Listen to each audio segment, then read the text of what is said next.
করে আবু বকর বলে এটা আমি করছি। এই কারণে আবু বকরকে জান্নাতের 8 দরওয়াজা থেকে ডাকা হবে। আবু বকরের জীবনে নামাজও বেশি, সাদকাও বেশি, নেক কাজ বেশি, নওয়াফিল বেশি, সব বেশি আবু বকর। আল্লাহর রাসূল জিজ্ঞেস করলেন, তোমাদের মধ্যে এমন কেউ কি আছো যে আজকে ইয়াদাতুল মারিজ করেছো?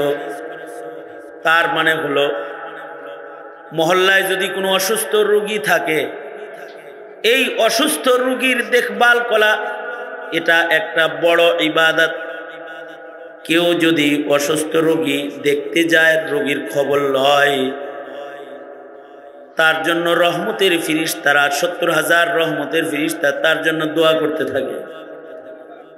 কত বড় আমল! হাসরের মাঠে আল্লাহ বলবেন, এরে আদম সন্তান, আমি যখন অসুস্থ ছিলাম তুই আমাকে দেখতে গেলি না কেন? বান্দা বলবে, আল্লাহ আপনি কেমনে আবার অসুস্থ হইলেন? কই আপনি অসুস্থ ছিলেন? আল্লাহ তাআলা বলবেন, আমার একটা বান্দা তোর পাশের বাড়িতে অসুস্থ ছিল, তুই যদি তাকে দেখতে যাইতি, তুই যদি তার খবর নিতি, তাহলে আমাকে দেখা হয়ে যেত। আমি যখন রুগ্ন ছিলাম আমার সেবা করিস নাই কেন? জিজ্ঞাসাবাদ করবে। রোগীর সেবা, রোগী দেখা ইবাদত। রোগী দেখলে রোগীর রোগ ভালো হয় এমন আমল আছে। রোগী দেখলে সুস্থ মানুষ যারা, তারা রোগ থেকে মুক্তি পায়। এই আমলও আল্লাহর রাসূল রেখে গেছে। আল্লাহর রাসূল বলেন, কেউ যদি রোগী দেখে এই দোয়া পড়ে, আসআলুল্লাহুল আযীম রব্বুল আরশিল আযীম ইয়াশফিয়াক 7 বার যদি কেউ পড়ে, আর রোগী ও ঘরের লোকেরা যদি আমিন আমিন বলে, তো আল্লাহর রাসূল বলেছেন মৃত্যু না থাকলে আল্লাহ তাআলা সুস্থ করে দেবে। তাইলে রোগী দেখার মাধ্যমে রোগী দেখতে যাওয়া তো না, রোগীর সুস্থতার রাস্তা খুলে দেয়া। যদি রোগী দেখে দোয়া পড়ে কেউ সুন্নত তরিকায়, তাহলে রোগী সুস্থ হওয়ার রাস্তা আল্লাহ তাআলা খুলে দেয়। কারণ বলুন তো, রোগ মুক্তি দেনেওয়ালা কে? আল্লাহ। রোগ মুক্তি এটা তো কোনো ঔষধে না, ঔষধ সুন্নাত। রোগ মুক্তি ডাক্তারের হাতে না, রোগ মুক্তি কার হাতে? আল্লাহর হাতে রোগ মুক্তি। সুতরাং রোগী দেখতে গিয়ে কেউ যদি এই দোয়া পড়ে, তো আল্লাহ তাআলা তাকে সুস্থ করে দিবেন, নবীজি বলেছেন। আরো আশ্চর্য বিষয় হলো, যেই রোগীটারে দেখতে গেছেন এমন দোয়া আছে, আপনি যদি রোগী দেখে এই দোয়াটা পড়েন, তাহলে এই রোগীর অসুখটা আল্লাহ আপনাকে কখনো আর দেবেন না। সুবহানাল্লাহ। তবে রোগ মুক্তির দোয়া, রোগীর জন্য দোয়া যেটা, এটা জোরে পড়া সুন্নাত। আর নিজে রোগ থেকে বাঁচার দোয়া যেটা, এটা আস্তে পড়া সুন্নাত। রোগী দেখা কেউ যদি চুপি চাপি পড়া ফেলায়, আলহামদুলিল্লাহিল্লাযী আফানি মিম্মা ইবতালাকা বিহি ওয়া ফাদ্দালানি আলা কাসীরিম মিম্মান খালাকা তাফযীলা। যদি আল্লাহর কাছে শুকরিয়া আদায় করে, যদি আল্লাহর কাছে এতটুকুন বইলা ফেলায়, আয় আল্লাহ আপনি আমাকে সুস্থ রেখেছেন, আয় আল্লাহ আপনি আমাকে সুস্থতার দ্বারা অসুস্থতার উপরে শ্রেষ্ঠত্ব দান করেছেন, আমাকে সুস্থতার নিয়ামত দান করেছেন। আল্লাহর কাছে এই দোয়া পড়া শুকরিয়া আদায় করার সাথে সাথে আল্লাহ তাআলা এত খুশি হন যে এই রোগ, যেই রোগী দেখা এই দোয়া পড়েছে, আশা করা যায় রাসূল বলেন এই রোগ দোয়া পড়নে ওয়ালার হবে না।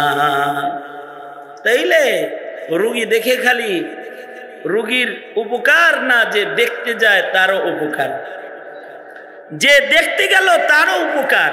দোয়া পড়ার সাথে সাথে তার রোগ মুক্ত থাকার রাস্তা বের হয়ে গেল। কারণ ইসলামে কোনো ছোঁয়াছুঁয়ি নাই। করোনা যখন হয়েছে তখন ছোঁয়াচের ভয়ে মাস্ক দিয়া 2 ছিদ্রি আটকাইছে, নাক আর মুখ। করোনা যদি ঢুকে 2টা আটকায় চলবো? কান দিয়ে ঢুকতে পারে, চোখ দিয়ে ঢুকতে পারে, নিচ দিয়ে ঢুকতে পারে, ছিদ্রি আরো আছে না? খালি দুইটা আটকাইলেই কি হবে? এরকম মাস্ক না, আরো অনেক কিছু পড়েও যারা এসি ঘর থেকে নামে নাই, তারাও আল্লাহ তাদের কাছে করোনা পাঠাইছে, তো তারা মরে গেছে।